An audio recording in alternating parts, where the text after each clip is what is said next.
From Bedroxx in Tucson, we're for the title matches of today's JBT event. Cortez Schenck on a little bit of a roll here. He's looking to sweep the weekend. He's taking on Sven Majeske. Cortez grabbed the top seed from Sven in the latter part of the semifinals, and he's looking to consolidate it here with a win. Bowled on a very short pattern today, Beijing, and it played pretty true. Felt like about 80 feet of hook to these guys today on a 60-foot lane. But a lot of people bowled pretty well on it today and matched up. Got it all figured out. Cortez has migrated left with a pretty steep belly on the early part there. Earlier today it was balling down and going pretty far up the outside as most players did. That's no longer there, as it's literally oilless. Sven with a little less rotation was able to keep the ball in play all day long and bowled great, but he's struggled early on in this title match, and that's not what you want to do against Cortez. Some of the bowlers were talking about, heaven forbid, having to throw urethane, talking about urethane like it's a Manhattan rubber, when urethane balls were atomic bombs when they first came out. They forget just how powerful these bowling balls are that they're throwing. They're afraid of throwing things like urethane and plastic when they needn't be. In fact, more and more you see people throwing urethane on higher levels, college, pro, megabuck, that sort of thing. Tame out the reaction a little bit. Tez in control. When he likes to bowl fast, and he's in the process of putting this away early. That was a 7th frame strike, which puts him into 220s. The best that Majeske can do if he strikes out from this point is 214. So big advantage for Schenck. He was your winner yesterday in a thriller over Ben Canfield. Ben finished 4th today, as Adele Warner beat Ben and beat KJ in 2 rounds before Sven beats Adele. Really steep. The ball just grabs all that friction there, and he's making a very tough pattern suddenly look easy in this game. Adele lost, but Adele's still bowling. That's because she was the girls qualifier today, along with Jillian Coyle. Adele and Jillian are bowling way down there on the next pair. We could get to work right. They are late in their match already too. We'll let you know the winner over there. In between them all, we have Mathew Adragna looking for his 2nd title at Bedroxx and 3rd career title, but he's taking on top seed Cristian Roque, who's looking for his 2nd career title. So a lot going on here on a Sunday afternoon in Tucson. 4 in a row for Majeske. Unfortunately, might be a little too late. He started open. Still searching for that 1st career title. He's got a couple seconds, including doubles with his pop, if I remember right. I'm not interested in that right now. Tez is just shredding him. Lefty versus 2-handed righty over there in handicap. Adragna picks up this spare.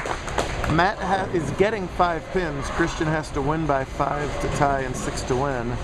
And that stands, he's already ahead in that match. Tez, just a sophomore in high school. This is going to be his 52nd career title, which puts him just 11 behind Kyle King, our all-time winner, with 63. When he catches one of these rolls, look out, everybody. Plus 135 was his 8-game total. Good enough to lead today. Shows you how tough they were. 5-game only plus 28. Plus 128 would barely make the cut some days. Not today. They challenged him, and Tez has risen to that challenge.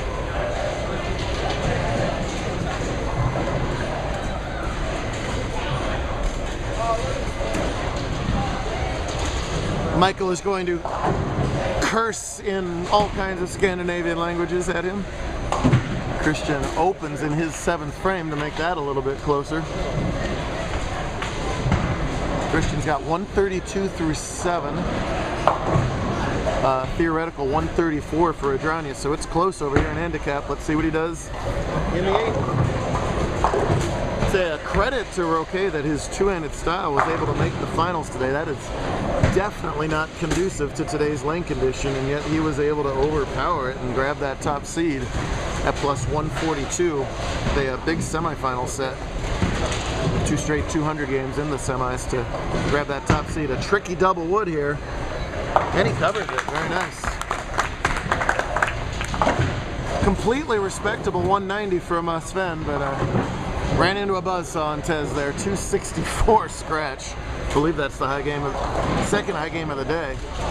Jacob Merkai opened with 269 today. I'm almost positive that was high game.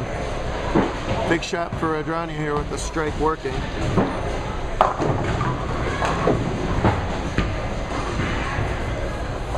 He's got it. Huge double for Adragna.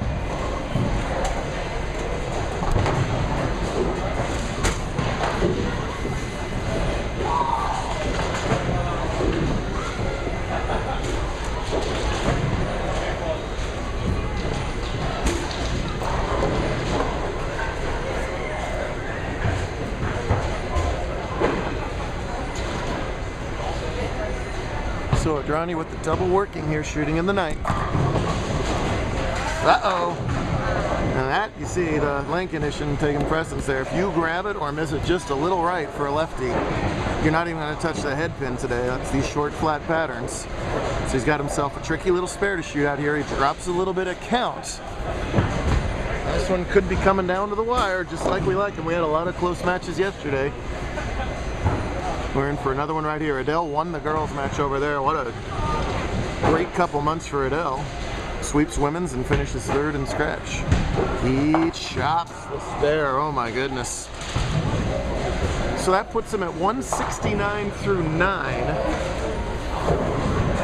Cristian at a theoretical 172 through 9, but he's working on a spare here in his ninth.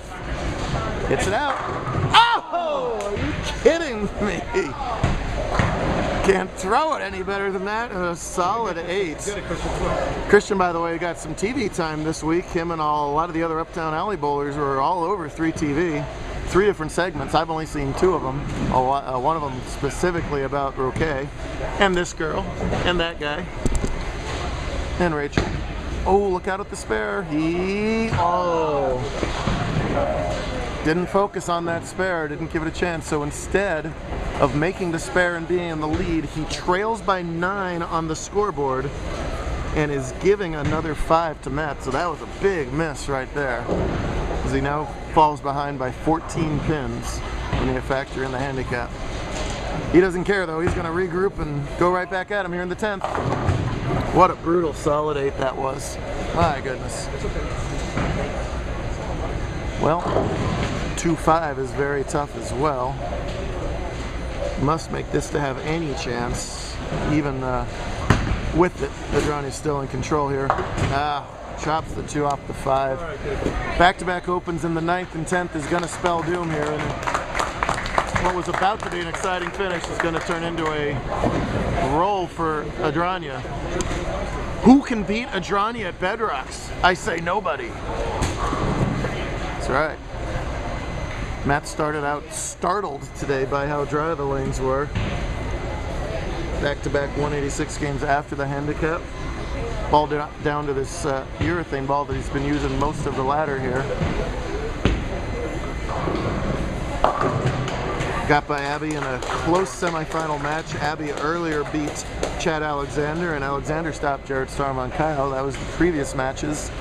But it's 2 years in a row. Matt Adragna is going to capture the title here at Bedroxx. Yeah, but yes. This girl finished second in the women's series and plays a mean ukulele. Good to know.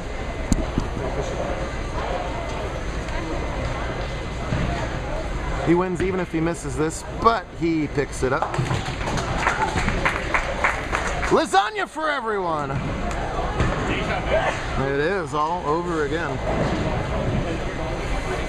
Does anybody want to be plaque person? Anybody want to be plaque person? All right, get over here. Last weekend's winner, Dante's going to give out the plaques. We're going to do it all over again in Vegas in a few days. Lasagna for all. Right out to the foul line, Dante. I have house shoes on, is that okay? I don't care. Cristian, good job. Good job today. All right, JBT boys and parents, we got the awards for the top two finishers in each division. First of all, in the girls division, your runner-up today, Jillian Coyle. We'll give her a hand. We'll take second place. Hey, Jillian. She plays a mean ukulele also. And your women's champion also finished third in the regular tournament. She's on fire. Swept the girls' events this weekend at Del Warner.